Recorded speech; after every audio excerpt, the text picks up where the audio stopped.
There's no difference between decoupling and de-risking. So whatever we think, whatever distinctions we try to draw, the Chinese don't see it that way. Yeah, Gordon, a little earlier you said this could potentially be a dangerous situation. How dangerous are we talking here, especially when it comes to Americans? Well, on June 7th, Henry Kissinger gave an interview to Bloomberg, and he said that war between the United States and China is, quote unquote, probable. So what we're talking about is a disaster of historic proportions unless we change our policies. Our policies sound good to the ear, but they're encouraging China to be even more hostile. So we've got to change course, as Kissinger said. Kissinger is always wrong, except for this time, because I think he's absolutely right. There is a danger. You know, we may say it's not imminent. You know, the Pentagon says war is not imminent. But we've got to remember that we've never seen in history a militant regime engage in a breakneck military buildup and not go to war. What is the economic situation like in China? They've been slow to recover from lockdowns. How dire is it over there? We can see all this surge of increase in Chinese migrants at our southern border. Basically, those are middle-class Chinese able to pay $35,000 a head to the smugglers. You know, China says it grew 4.5% in the first quarter of this year. I think it was more like 1 or 2%, maybe even 0. And we're seeing the Chinese economy head one direction, that's down, especially these continuing debt defaults, the plunge in property prices, import declines, which show domestic demand, and even, you know, problems with exports. So, yeah, this is a dire situation, as you term it. You know, Gordon, do you see any chance at all in the future, whether it be near or far, of having a healthy economic relationship between China and America, at least under the Biden administration? Or is this going to have to be a completely new set of an administration to get to that point? Well, what has to change is 100% view in the way that the American administrations view China. It's not just Biden. But I don't see the administration changing those essential views. They want to, quote unquote, engage China. We've been trying to do that, especially since the Cold War, and it's produced disastrous results. So until the administration realizes that its policies are fundamentally wrong, we are going to go in the wrong direction, which means that people need to prepare for what Henry Kissinger talked about, which is war between the United States and China. And, you know, the scary part is that military communications between our two countries is still frozen, which seems like a pretty big deal. Well, certainly it is. That's the #1 priority of the Biden administration, is to reestablish mill-to-mill communications. That's not happening. Again, what I'd like to see is the United States saying to China, look, if you want to talk, sure, but you got to come to the United States because you're the ones causing the problems. We need to have an administration say that out loud to tell not only the Chinese but the rest of the world that we are going to defend ourselves, our friends, our allies, and indeed the international system. And we have an administration that won't willing to do that. They just use this gauzy language, which is not helping things at all, because the Chinese know what they're doing. They know we're afraid to confront them. And so they become even worse. Yeah. And speaking of war, Yellen is going to bring up the Ukraine war. A Biden official said, we routinely hear Chinese assurances that they will not deliver lethal assistance to Russia. We're holding them to that. We'll continue to watch. She just landed. She's over there right now. She's going to be there till Sunday the 9th. So we'll all be watching. Gordon, thank you so much. Thanks, Gordon. Thanks, guys. And before we go, we want to leave you with this. 2024 presidential candidate Vivek Ramaswamy and his wife funding a new scholarship to boost patriotism among young Americans. It's the American Identity Scholarship and was created in honor of their son. What I want to celebrate my first son's first birthday with was his generation and reviving national pride, which is lacking amongst young Americans today. So Purva and I, we are endowing $250,000 to fund a scholarship fund that'll award 10 high school students this year with $25,000 each. High school students can apply by submitting a 2-minute video by August 18th explaining what it means to be an American. Applicants must be looking to continue their education, back entrepreneurial endeavors, or have plans to serve in the military or law enforcement. Winners will be announced this September. And now to sports. The St. Louis Cardinals just extended their losing streak in embarrassing fashion. Uh-oh.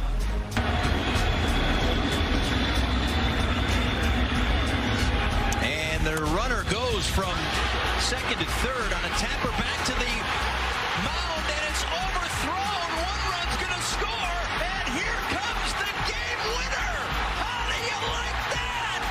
It's a Marlins walk-off win. What should have been an easy toss to first ended up costing them the game. My poor Cardinals. Oh, boy. Sorry, Cardinals fans. Ashley, great to be with you this morning. Fox and Friends starts right now. Crime at the White House. The Secret Service now investigating the discovery of cocaine inside of the White House. Where this was discovered is a heavily traveled area. Something like this should never happen. Both countries can benefit from healthy competition in the economic sphere. America's Treasury Secretary Janet Yellen visit to China restarts high-level discussions between U.S. and Chinese officials. De-risk, yes. Decouple, absolutely not. And severe storms are threatening to impact some folks. All of a sudden we looked out the window and it was just like a monsoon. Water was over the lawn, over the sidewalk. Forecasters expect strong thunderstorms to pummel much of the Midwest and plains through Friday. Well, big tech company Meta is now launching their own Twitter competitor. I hope that you will join us. It's going to be called Threads. Analysts are calling it a potential Twitter killer. This is a tremendous threat to Twitter. The tapper back to the mound, and it's overthrown. One run's going to score, and here comes the game winner. It's a Marlins walk-off win. Soak it in and enjoy every moment. Good morning, everybody. It's 6 a.m. in Washington, D.C. on this Thursday, July 6, 2023. You're looking live at the White House as the Secret Service has ordered DNA and fingerprint testing of the small bag of cocaine found in what is referred to as a heavily trafficked lobby area in the West Wing on Sunday night about 6 o'clock. Right. Reuters reports that the White House is now checking visitor logs. Republicans are demanding a Secret Service briefing on the investigation into who the drugs belong to. Meanwhile, Politico says that a law enforcement source suggests it's going to be very difficult, even with surveillance cameras, to track down the person who left the cocaine. Sounds a lot like that Supreme Court leaker, right? Exactly like it. And, Brian, we are so lucky today to actually have on the Kirby couch Kayleigh McEnany, who worked in the West Wing for a good portion of American history. And so you can help us figure out what's going on. To start with, this heavily trafficked area, we just showed, the West Wing with the Marine Guard outside the very familiar gate. That's not the door we're talking about, is it? No, so if you're looking at the White House there, if you're looking at it directly, over to the right, there is an entrance between the old executive office building, which is where the younger employees work, the vast majority of employees, and the West Wing. There is a road in between called West Executive, and there is a tent coming out of the West Wing. A lot of people go through there. Staff goes through there. The press does not, so you can rule out the press at this point. Guests of staff go through there. My mom's been through there. My dad, my husband, my daughter Blake. Was she there Sunday night? No, we did not bring cocaine with us when my family paraded through there. But it is a heavily trafficked area. There are cubbies there. I've got to believe this was discovered rather quickly because there's a Secret Service officer sitting right there.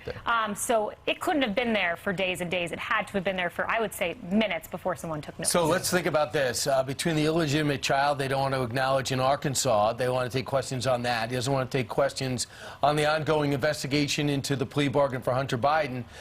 He doesn't want to take questions into why Hunter Biden is everywhere, despite the sweetheart plea deal that he had. Now Joe Biden's got to dodge questions about a package of cocaine in his White House. And I know we'd love to say it was there and Donald Trump left it behind, but that won't fly. Look at this awkward smile.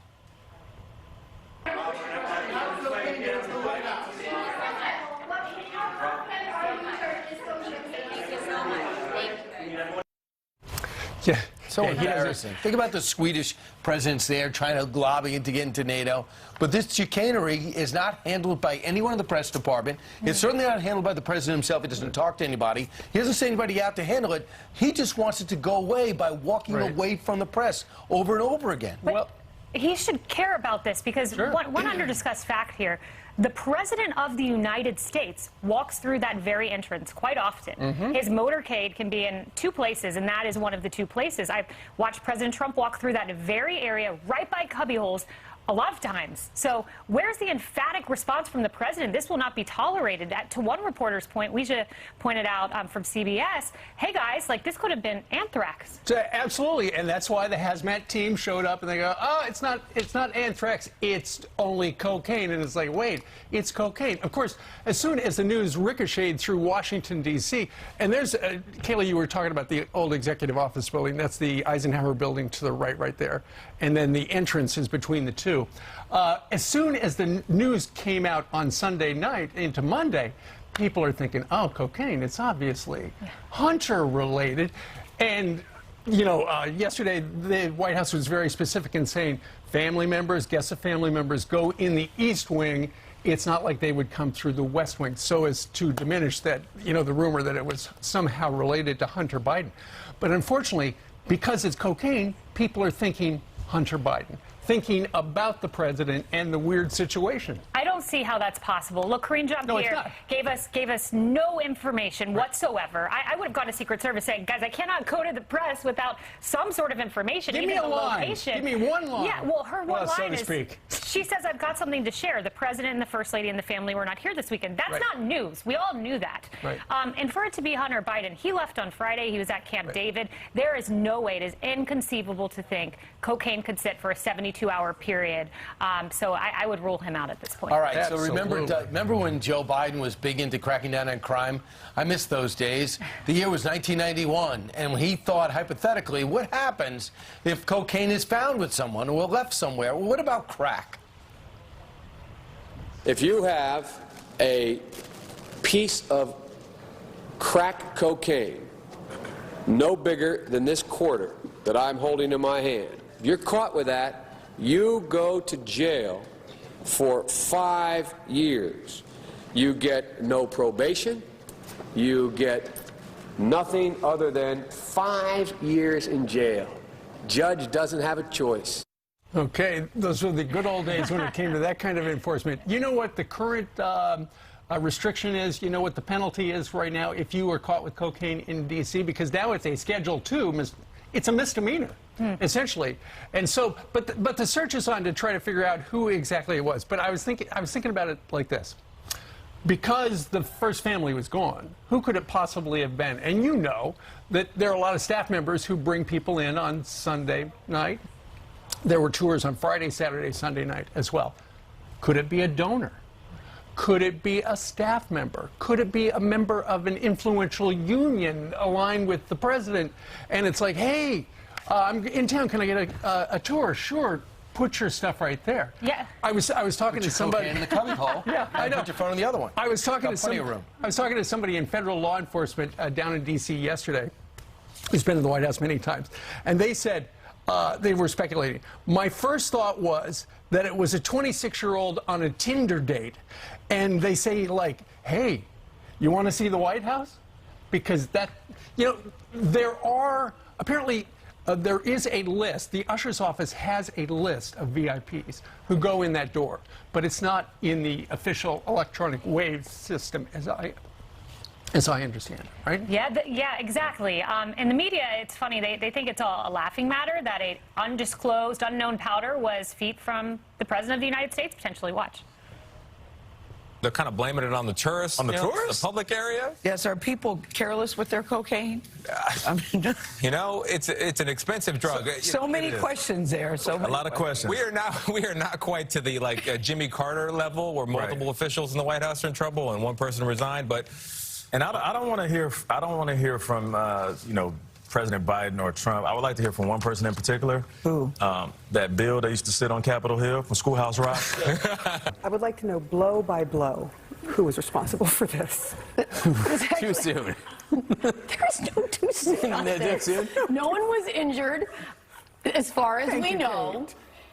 And it's an illicit drug at the White House. Why can't you actually have a bit of fun with it? I can't even fathom anything like this having been found before in the West Wing, and I go back to the 70s at the White House. So this is pretty wild. Well, there are a lot of lines out there being used, so to speak, but the big question is whether or not they will figure out who it was. Obviously, they've got the evidence, and if they could do fingerprint or DNA analysis, they would know who that person is, but then the question becomes, does that person's name become public? And they should know who's coming in and out, because the press, at Pebble Beach it's called, they have all their cameras there, and there's normally a camera right on that door. I knew if I walked out that door, I'd be on a camera somewhere. Right. You just got to wonder if that was a Trump situation, what would be going on? What has Trump done to defile the White House? Now you got cross-dressers taking off their tops on the White House lawn at a major event. You got cocaine. And all you have is a president that doesn't want to talk to the press and a press secretary that says absolutely nothing of substance to the press. Yep. And I guess that's okay. 10 minutes now after the top of the hour, straight ahead. Guess who got fired over this video of shoplifters?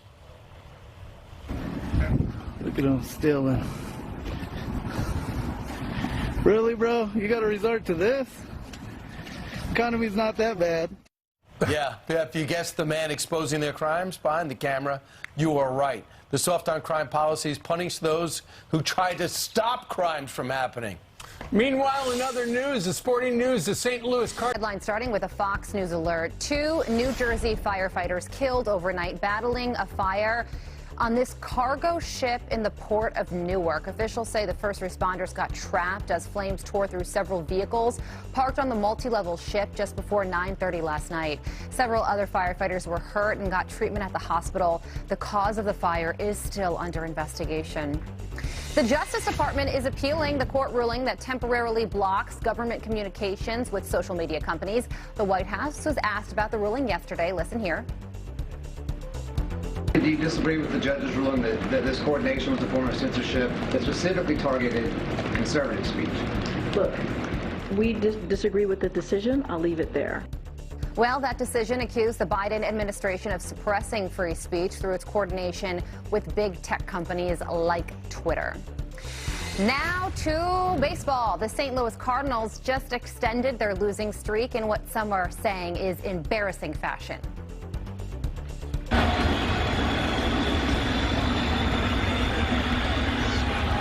The runner goes from second to third on a tapper back to the mound, and it's overthrown. One run's going to score, and here comes the game winner. St. Louis had just hit a 2-run homer to take the lead at the top of the inning, but what should have been an easy toss to first ended up costing them the game. The 10-9 win completed Miami's sweep of the Cards, who sit in last place in their division. But, guys, there's always next game. And like I say, I'm sure all of their moms are still proud of them. The sun will come out tomorrow. On some level. Not in St. Louis when they lose. Thank you, they really Carly. care. Bye, guys. That was embarrassing. All right, this is embarrassing as well. So out at King Soopers, which is a grocery store division of Kroger, out in Arapahoe, Colorado, there was this employee there, a guy by the name of Santino Barola. And he was just minding his business, working in the store, and somebody said, hey, there are these guys over there, and they're loading up a cart full of laundry detergent and stuff like that, $500 worth, and they're stealing it. And so he took out his phone, and he followed them as they started to unload it into a black Chevy Trax pictured right there. And what's interesting is as he's out there, of course, there's a company policy, don't engage with the people, don't do anything. So he didn't touch them. He simply was talking to them, but at one point he did something which was brilliant in law enforcement, and that is there's a piece of aluminum foil over the license plate, and he ripped it off, and he took a picture of it, and then he shared it on social media, and 1.5 million people on TikTok saw it. Amazing. And it's what's incredible to me is the employees, they are always punished harsher than the perpetrators of these crimes. I mean, we saw this at Lululemon, the 2 women who were fired. There was another incident at another King Soopers back in November. 5 employees fired. One was an immigrant. The only job he had ever known was this job. Another one lost their health care. And meanwhile, the guy who did it, the perpetrator, he walked. 10 days. That's all he got. Here's how it sounded. Listen. Damn, these guys are good. Look at them stealing. Really, bro? You got to resort to this? Economy's not that bad.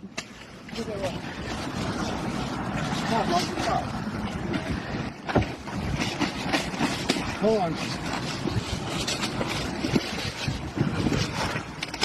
Better get it while the getting's good. Oh, damn. So one guy's already been arrested. They already found out. So he's been processed. This guy gets fired for doing what he's supposed to be doing. He's a military officer who probably handled this thing brilliantly. And I just can't believe that these people at the supermarket will not understand that the good guy is actually holding the camera, and that if you allow these people to get away with this, it's $500 of detergent here. You can imagine what's happening at their other stores. And these guys sit there, basically, they were so panicked. One guy starts driving away without the other two. Another guy clearly forgot his belt. Or that is what the kids are wearing now, his age, who'll try to steal things. So this is what they walk away with. So this guy, the military officer, who goes out there and tapes it and provides the identification that is going to allow for the eventual arrest of the other two, gets fired. He did. He went a week later. This all happened on Father's Day. A week later, he goes back and he finds out he was suspended, and then he's got his union rep there. The union is representing him, and they go, we're recommending termination. It's like, wait a minute. I didn't break the rules. I didn't engage them. I was just taking pictures. He said this to the CBS out in Colorado. They said, when I looked, there was already a guy halfway headed out with a food cart full of laundry detergents and scent boosters and what have you. My first instinct, record. All I did was just record criminals and reveal them. I would never let any criminal conduct slide, especially when it's happening right in front of me. I hope this changes the policy, talking about this grocery store, King Soopers, a division of Kroger, and gives power back to retail workers like myself. The statement from the store is, we are disappointed by the increased level of crime across retail establishments and the impact these incidents have on our associates and customers. We remain committed to working in partnership with local law enforcement to address the issue, and it goes on and on. So they're standing by the fact that they fired him because he engaged them. He went out and followed them, and they don't want any such conduct. Yeah, and these policies are common. Remember, a Home Depot employee trying to intervene in a situation was actually killed. So I understand the rationale, but sometimes you got to use common sense. This guy was a hero. All right, next thing you know, they're going to close the store soon. So don't enact your employees to do anything. Don't have security do anything. Lock up everything so people don't shop there. And when they do shop there, they steal there. And next thing you know, they're going to close it up in all these neighborhoods. Well, good combination. This particular fella who lost his job did not get severance. And so his cousin has set up a GoFundMe page, and you know how much it has so far? How much? $400. $415. That won't cut it. No, because he wants to relocate to be closer to his family in Florida. So check it out. The guy's name is Santino Barola, if you'd like to donate. All right, 6:23 now here in the East Coast. By the way, Kaylee is in today. It's good to have you. Thank you. Good to be here. Coming up, a human smuggler caught on camera trying to evade troopers in the middle of the river, the Rio Grande. The insane capture caught on camera. Border Patrol revealing agents made 226 heat-related rescues and recovered at least 13 dead migrants during last week's heat wave. This as wild video captures a suspected human smuggler trying to evade Texas DPS troopers in the middle of the Rio Grande. Drone operators spotted the man guiding groups across the river from Mexico to Eagle Pass on Tuesday. He now faces state criminal charges for human smuggling. An Alaskan Airlines flight was diverted after a passenger makes a bomb threat. Police say a man threatened the safety of everyone on board the flight from Atlanta to Seattle, causing the captain to make an emergency landing in Spokane, Washington. Police officers and FBI agents met the plane on the runway and took the suspect into custody. A bomb squad processed the aircraft to make sure there were no devices on board. Whoa. And TikTok is asking a judge to block Montana's statewide ban on the app before it takes effect. The Chinese-owned company believes the law set to go into effect on January 1st violates the First Amendment rights of the company and its users. Governor Greg Gianforte insists the law will protect residents' private information. It is estimated more than 30% of Montana's population uses TikTok. Interesting statistic there. Brian, over to you. All right, thanks so much, Carly. Hey, get this. Threads, Mark Zuckerberg's long-awaited response to Elon Musk's Twitter, long-awaited by him, launching last night and gaining more than 10 million users in the first 7 hours. The move fueling the feud between the two tech giants after Musk challenged Zuckerberg to cage fight match last week, the Octagon fight, over the creation of the new competition. Here to react, Kurt the Cyber Guy.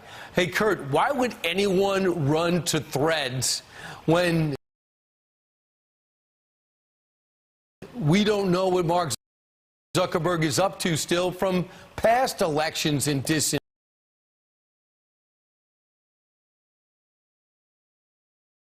misinformation? Hey, good morning, Brian. Good question. And I'll give you the good. As you know, I also will give you the bad. And so Threads launched today, so easy to get on. And the reason you'd want to get on is that it is so incredibly fluid and easy and natural, especially if you have Instagram already. You'll use that handle. So if you go on Instagram and search Threads, a little red thing will pop up. Your invitation is there. Boom, your profile gets moved over if you want it that way. And you're off to the races. I just added Steve Doocy, no spaces. Assuming you have an Instagram account, and I'm sure I follow you there, but I can't find you to add you to this. But this is why people are doing this in droves. 3 billion people for Facebook and Meta on their platforms that Mark Zuckerberg has to take this 2x4 up against Twitter. And when you look at this app, Threads, it is almost identical. And you wonder, how in the world are they allowed to make this look and feel, I mean, identical to Twitter? It is incredibly close to exactly what you'd see at Twitter. And with that base of people worldwide, against the, 250 million people that are on Twitter now, that's a huge 3 billion against 250 million. That fight, that's a bad one. That's a bad one for Elon Musk. Right. So you think 6 months from now, this is going to be a lot closer? I think it's going to go like wildfire right now because of the controversy with Twitter, because of the glitches, because of the limitations that Elon Musk has imposed over the last week. It was a perfect time to launch this and take advantage of the chaos of weakness that he's got. But I will tell you this. Here's the bad news. On Threads, as you download it, one great thing Apple did for us is they give you that sort of nutrition label of what apps do to our privacy. Pretty good, significant erosion of your privacy continues, just like it did on Facebook, just like it did on Instagram. You're giving away everything. What you post is theirs. What you do is theirs. It's not yours, and that's how they make their money. It's just amazing in the advent now that we find out what social media was doing, and a judge has ruled that how they're being manipulated by the FBI and what have you, and the Zuckerbucks that played such a role in the last election. It's hard to believe that this won't be polarized as well if people now want to turn their more privacy over to Mark Zuckerberg. Elon Musk said this on a tweet. Didn't memorize it yet. It is infinitely preferable to be attacked by strangers on Twitter than indulge in the false happiness of hide the pain Instagram. Nice. Now, drones are used for everything. How about drones used for law enforcement in Santa Monica, around where you live? I won't give your exact address. Sometimes cops are using this to catch up with people in the midst of crimes or to explore if something else is going on. Is this a good thing? Call 911 and about, 15 miles down that way, Santa Monica police would have a drone over your head in about 30 seconds, according to their average response time.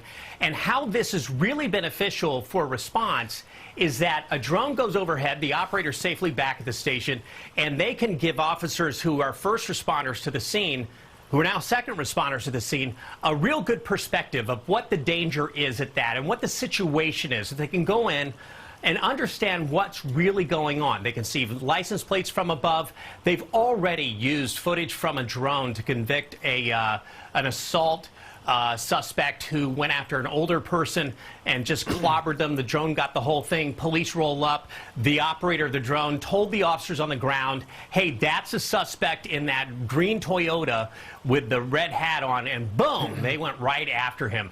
And the bad side of this, ACLU and others are just saying, like, wait a minute. Is this now public surveillance? Are you going a step too far? Are they going to be just hovering over, watching all of us and jotting down where we're going? Maybe, but for the moment, Santa Monica police is saying that they're not doing that, that they're using this for legitimate responses when you call it gets dispatched. They're not proactively going out to monitor us, but the ACLU and others are saying, I don't know about this. I imagine car chases would be perfect. Just run them out, don't lose them, no, don't hit anybody, and the don't cost force of an the accident. helicopter, right? Yeah. Right? Absolutely. Right. They can and then they'll focus start on live traffic. streaming from them at some point, right? All right, Kurt, Exactly. we'll see if you're on Threads. Don't look for me on there. I will not I'm go. there. Kurt the Cyber Guy. I will not promise. I Go can get 'em. tell. You got All it. right. All right, still ahead. You won't believe this. Mass teens are caught mugging moms and nannies in a crime-ridden San Francisco. The insane robberies happening in broad daylight. Why would anyone live there? Plus, President Biden's terrible, horrible, or good, very bad week. No good, very bad week. It's been 7 days of headaches for the president. The major hits to the Biden agenda. That big desk in the Oval Office, and they're going, we just can't get a break. Why all the bad news, Robbie? Yeah, the courts dealt a massive blow to what I would characterize as Biden's horrific overreach on so many issues, on speech, on tech, on student loans. Of course, we also had the affirmative action decision that obviously predates Biden. But, you know, Biden undercut himself on student loans, right? He did it via this HEROES Act, which obviously was not meant to forgive student loans in this way. Even Nancy Pelosi thought he did not have the constitutional authority to do that. Then he did it, and, you know, they were all tight-lipped about it. But the Supreme Court stepping in there, and then, you know, we can't, this Louisiana court decision that will stop the Biden administration from censoring speech on social media is huge. It is the first setback that the censorship regime has ever encountered, this new kind of, you know, attempt to force Facebook, Twitter, et cetera, to take down conservative speech. It's a great win for free speech. Well, the administration, and we're going to talk about this at the top of the hour, the administration is going to appeal it to I think it's the Fifth Circuit down in New Orleans and say, hey, can you put this on hold while we continue to try to censor social media? So let's see where that goes. But at the same time, Robbie, you look at his staff. There are two members of his administration, the Attorney General and the Secretary of Homeland Security, who Republicans say have been derelict in their duties, and they need to be impeached. Sure, and the Republicans are doing, I think, good work on this weaponization of the federal government. Obviously, we want to see more results, but they pointed out a lot of inconsistencies in how the Hunter Biden matter has been handled. The inconsistencies between, you know, what David Weiss and Merrick Garland said, oh, he had total authority to go after Hunter Biden, and then the New York Times actually confirming in like paragraph 21 of its report that, well, actually, we have another person who says that's not true. It's just headache after headache for Biden, and it remains to be seen if this catches up with him in the minds of the voters. Sure. And, you know, in the minds of the voters and the minds of everybody else. Robbie, when you heard the news about the cocaine at the White House on Sunday night, probably like everybody else, you immediately thought, whoa, Hunter Biden lives at the White House, although the White House says he comes in another door, so it wasn't him. But this embarrassment just brings more scrutiny to the president, and in particular to the Hunter Biden sweetheart deal, which a judge in Delaware is going to either approve or kick to the curb coming up in about 3 weeks. They're going to decide whether or not the deal is appropriate. It's just a bad look. Absolutely. And look, I'm a libertarian. I tend toward thinking drugs should be legalized, but it shouldn't be one standard for rich and powerful and well-connected people like Hunter Biden and then a different standard for everyone else. You know, if you don't have a famous father and you get the book thrown at you for similar charges, I don't think that's fair.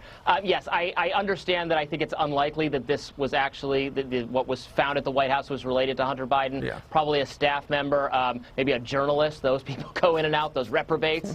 But nobody would be asking questions or wondering if it weren't for the larger scandal and the double standard that it points out in our justice system. Real quick exit question, Robbie. So given all the bad news, does Joe Biden say to himself, you know what? Just not worth it. I'm stepping out. Gavin, come on in here. You know, I don't think so, because people want Gavin. Does anybody want Kamala? I don't think so. As flawed as Joe Biden is, as bad a time as he's having, I think he's the most popular figure in the Democratic Party. It would be stepping aside for someone who would be doing an even worse job, perhaps. Well, let's see what happens. All right, Robbie, thank you very much for joining us live today.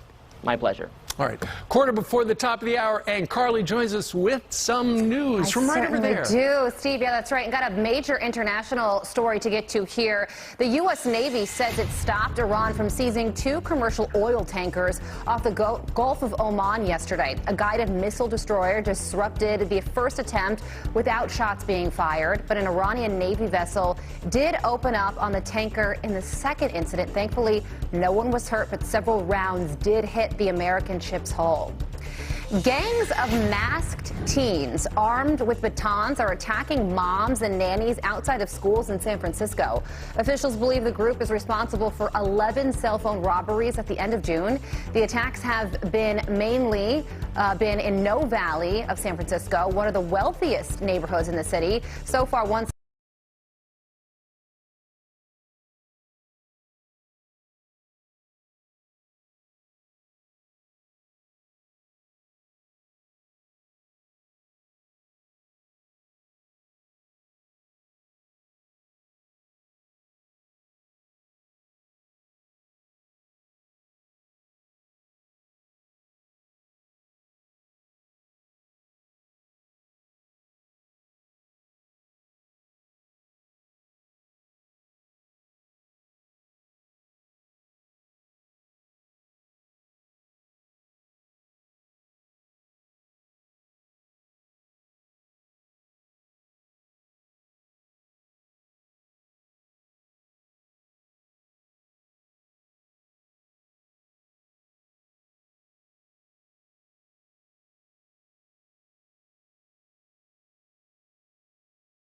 وفرة في البيت وتجي صحية كذلك. راح نخبوها في كونجيلاتور وكي نسحقوها نجبدوها يعني في اليامة تاع رمضان نتجبدو بالقوبلي ونستعملو. يعني كل قوبلي راح يشد لنا ريتلة تعمى نرمو فيها هذاك القوبلي يدير لنا عصير تاع ليمون يجي ما شاء الله.